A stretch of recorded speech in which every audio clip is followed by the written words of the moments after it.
Selamat datang di channel Rondex TV. Sebelumnya jangan lupa like, komen dan subscribe. Kali ini kita akan membahas penyebaran Islam di Indonesia dan Tanah Jawa, melalui jasa Wali Songo.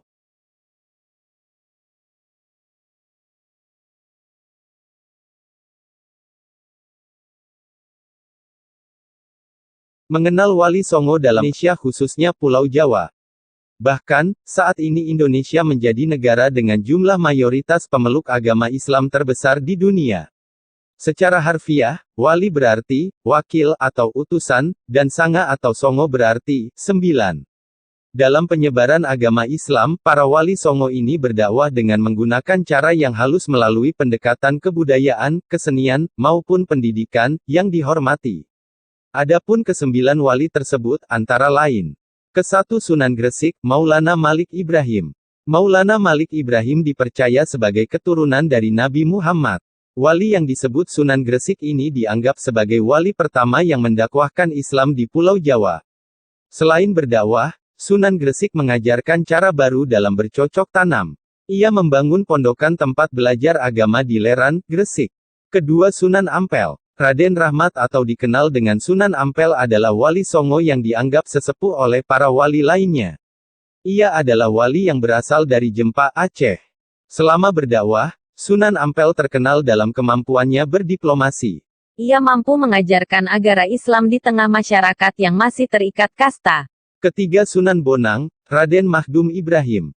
Raden Mahdum Ibrahim atau dikenal Sunan Bonang adalah putra dari Sunan Ampel. Berkat didikan ayahnya, ia memperdalam ajaran Islam dan berguru pada Maulana Ishak, ayah Sunan Giri, di Malaka. Setelah itu, ia kembali ke Tuban untuk mulai berdakwah. Sunan Bonang berdakwah melalui saluran pendidikan dan kesenian, yaitu dengan mendirikan pondok pesantren dan memperbarui gamelan Jawa dengan memasukkan rebab dan bonang. Keempat Sunan Derajat, Raden Kasim Syarifuddin. Raden Kasim Syarifuddin adalah putra Sunan Ampel dan adik dari Sunan Bonang. Sunan Derajat banyak berdakwah kepada masyarakat kalangan rakyat kecil.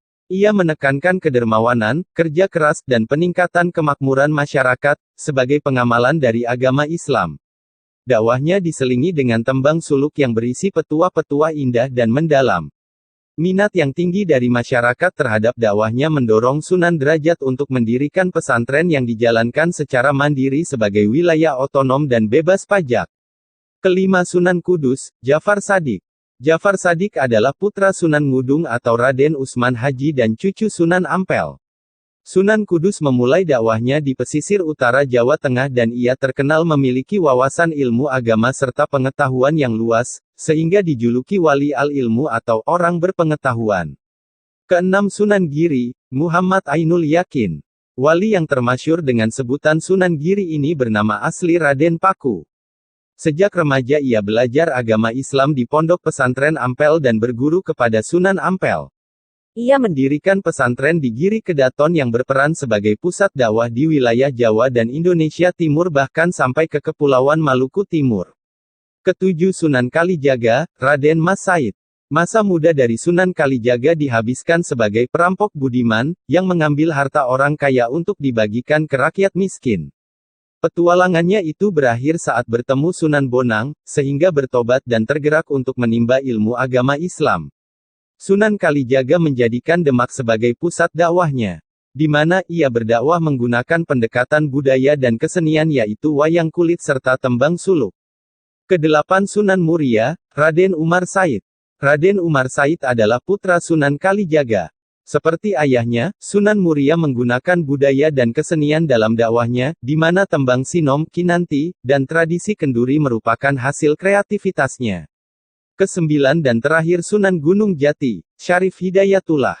Sunan Gunung Jati merupakan satu-satunya wali yang berdakwah untuk Jawa Barat. Ia mengembangkan Cirebon sebagai pusat dakwah dan pemerintahan. Dalam perkembangannya, pusat ini kemudian menjadi Kesultanan Cirebon. Terima kasih sudah menonton video dari kami, sekian dan terima kasih.